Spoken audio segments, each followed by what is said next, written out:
Kiracılara da sosyal konut projemize devam ediyoruz ya. O projelere devam edeceğiz. İnşallah başkanım. Allah razı olsun sizden. Ben size. Allah razı olsun sizden. Ben size. Konteyner. Çadırlardan konteynerlara inşallah yavaş yavaş hepsini iyileştireceğiz. Geliyor. Tankerle gönderelim Sayın Bakanım. İçme suyu gönderiyoruz. Tankerle gönderelim. İçme suyunu azaltabiliriz. Hayır gönderelim biz. Buraya mı diyorsun? Bunu kullanabilirsiniz. O suyu kullanabilirsiniz temizlemeye. İçmek için. Hayır, içme suyu. Tankerle de göndeririz. Gezdiriyoruz zaten içeride. Sen nereye istiyorsan söyle, o mahalleye gönderelim biz kardeşim. Gel. Vali Bey, gel. Aldınız mı oyuncu? Ama bizi yok. Bir şey diyeceğim. Siz buraya Yapacağız. Okul yapacağız. Yağmur yağdığı zaman bizim evler sulanıyor. Bakalım abi. Başlasın, biraz hızlansın, alırız. İnşallah gelip vatandaş. Senin neresi ablacığım? Bakalım hemen çok gidelim. Gel. Çatısında bir problem var. Tamam bakalım. Okulu bir an önce iade edelim. Bir tane yaptık Sayın Bakanım burada. Burada okul var mı? O öbür taraftaki yaptığımız, bitirdiğimiz 32 derslik bir okul bitirdik. Ama şimdi bu tarafa, bu bölge istiyordu zaten. 1000 tane de Nasıl yapıyoruz. yapacağız?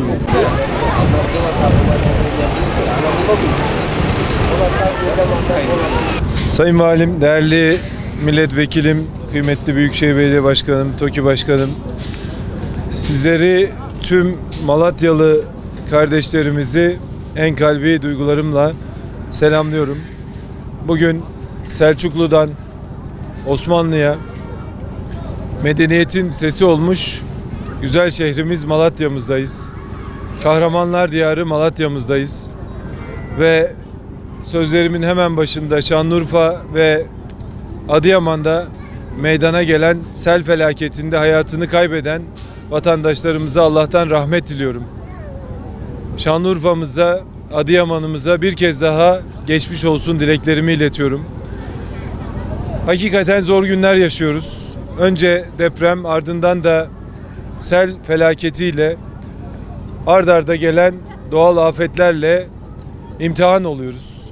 Ve hamdolsun devletimiz tüm afet alanlarında Sayın Cumhurbaşkanımızın riyasetinde bakan arkadaşlarımızla, milletvekili arkadaşlarımızla, belediye başkanlarımızla, vatandaşımızla el ele her türlü sorunu, sıkıntıyı, problemi gidermek için canla başla mücadele ediyor.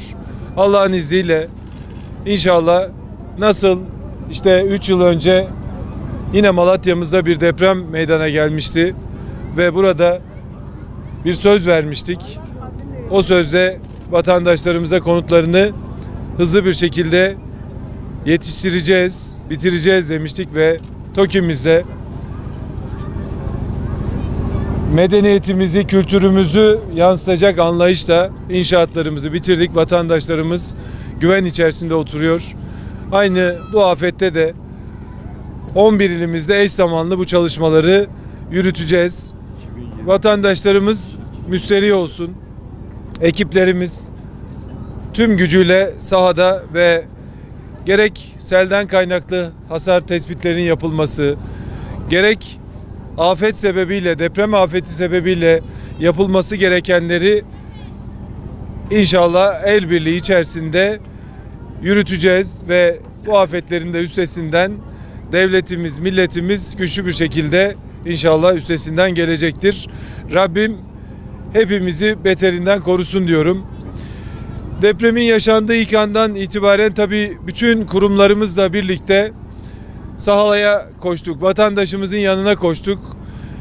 Gönüllerimizi iyilik yolunda perçinlemek üzere nerede afetzede vatandaşımız varsa devletimiz tüm imkanlarıyla birlikte oradaydı ve o günden beri uyandığımız her sabah, her dakika, her saat üstüne koya koya vatandaşımıza daha iyisini, daha güzelini yapmak için mücadelemizi veriyoruz.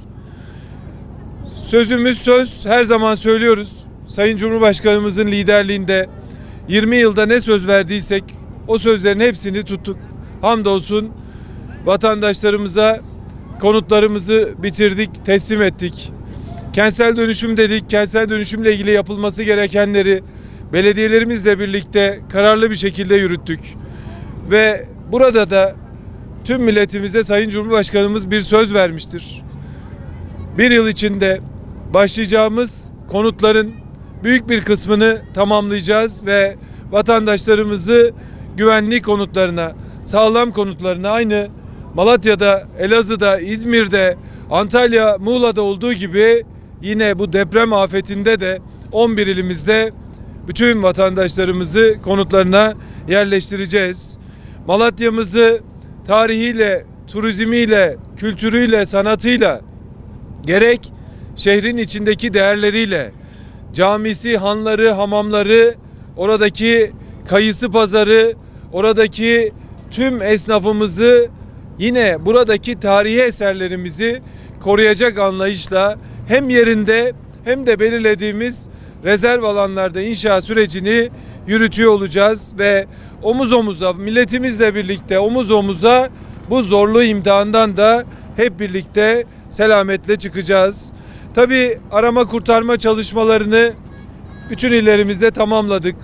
Çadır kentlerimizi kurduk ve yine valiliklerimizin koordinasyonunda, AFAD'ımızın koordinasyonunda tüm illerimizde eş zamanlı da artık çadır kentten vatandaşlarımızı konteyner kentlere, yine AFAD'ımızda yaptığımız TOKİ ve Emlak Konut eliyle inşa ettiğimiz prefabrik, çelik, yığma malzemelerden oluşturduğumuz gerek geçici barınma alanlarına, gerekse esnafımız için yaptığımız geçici dükkanlarımıza taşıma gayretiyle çalışmalarımızı sürdürüyoruz ve şu anda devletimiz 2,5 milyon vatandaşımızı sahada bir fiil barınma imkanını sağlamıştır ve inşallah bu şartları daha da iyileştirerek konteyner kentlere geçiş sürecini de tüm illerimizde eş zamanlı yürütüyoruz. Tabii bir taraftan geçici barınma alanlarının inşasını gerçekleştirirken diğer taraftan da hasar tespit ekiplerimiz 11 ilimizde eş zamanlı hasar tespit süreçlerini yürütüyorlar ve depremden etkilenen illerimizde şu ana kadar 5 milyon 337 bin bağımsız bölümden oluşan 1 milyon 847 bin bina bizzat yerine gidilip incelenmiş ve hasar tespitleri yapılmıştır. Ve bu hasar tespitler çerçevesinde içerisinde 876 bin bağımsız bölümden oluşan 298 bin binanın yıkık, acil yıkılacak, ağır hasarlı ya da orta hasarlı olduğunun tespitini yaptık. Malatya'mızda 120.462 bağımsız bölümden oluşan 38 bin binamız yıkık, acil yıkılacak, ağır hasarlı ya da orta hasarlı olarak tespit edilmiştir. Tabii felaketin ilk anından itibaren devletimiz tüm imkanlarıyla birlikte milletimizle, vatandaşımızla omuz omuza çalışmaları yürütmektedir. Ve 11 ilimizde TOKİ'mizin koordinasyonuyla gerek Emlak Konut'la gerek Yapı İşleri Genel Müdürlüğümüzde birlikte inşa sürecini de yürütüyoruz. Ve Cumhuriyet tarihimizin en büyük afet konut yapım seferberliğini başlattığımızı Sayın Cumhurbaşkanımız vatandaşımıza ilan etmişti. Bu kapsamda 21 Şubat'tan bugüne 21 Şubat'ta inşa sürecini başlattık ve bugüne kadar sözleşmelerimizi imzaladığımız Gaziantep'te 7.747 konut, Adıyaman'da 1.400 konut, Kilis'te 264 konut, Hatay'da 296 konut, Kahramanmaraş'ta 7.628 konut, Şanlıurfa'da 300, Malatya'mızda 5.702 konut, Elazığ'da 505, Adana'da 717, Osmaniye'de 50 olmak üzere toplamda 32.000 konutumuzun inşasına başlamış olduk.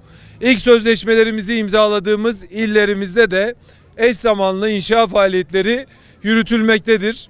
Malatya'mızda da ilk hasar tespitler çerçevesi sonucunda 45.000 konutumuzu yine 25.000 köy evimizi daha önceki depremlerde nasıl köylerimizde, Doğan yolumuzda, Pütürgemizde, kalemizde yaptıysak, vatandaşlarımız bu depremde sağlam bir şekilde, güvenli bir şekilde bu konutlarda yaşıyorsa, aynı anlayışla hem köylerimizde hem de ilçelerimizde konutlarımızı inşasını yürütüyor olacağız. Ve bir yıl içerisinde 319.000 konut, toplamda ise 650.000 konutun yapımını yürütüyor olacağz.